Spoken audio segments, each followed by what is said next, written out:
சிம்பிளா, ஹெல்தியா, high protein breakfast இல்ல டின்னர் எப்படி பண்றதுன்னு பார்க்கலாம்.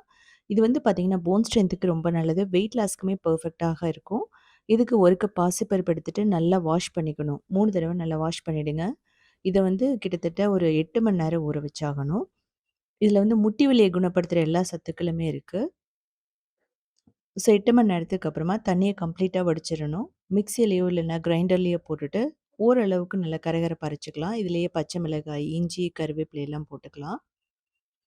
இதுல வந்து பார்த்தீங்கன்னா, ராகி பெசரட்டு தான் இதனோட பேரு. இது நல்லா அரைச்சதுக்கப்புறமா, ராகி மாவு வந்து 1 கப் போட்டுக்கலாம்.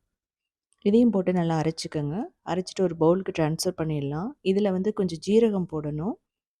அதுக்கப்புறமா உப்பு தேவையான அளவு தண்ணி ஊத்திட்டு இதையும் ஊத்திடலாம். நல்லா மிக்ஸ் பண்ணிடலாம். ஃபர்ஸ்ட் டைமே நீங்க இதெல்லாம் போட்டும் அரைச்சிடலாம்.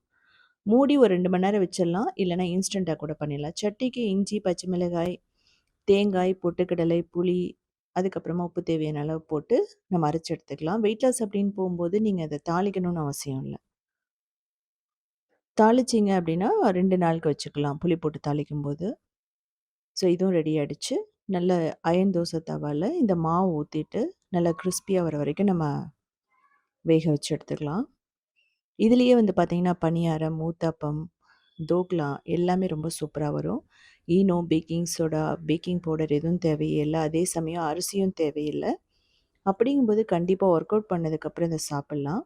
இது சாப்பிட்டா ஃபில்லிங்கா இருக்கும். இதுக்கு மேல கொஞ்சம் ஆனியன், கேரட் எல்லாம் கூட பீட்ரூட் கூட நீங்க துருவிக்கலாம். பன்னீர் தேவைப்பட்டா பன்னீரும் துருவி சாப்பிடலாம். இது மேல போட்டு நல்லாயிருக்கும்.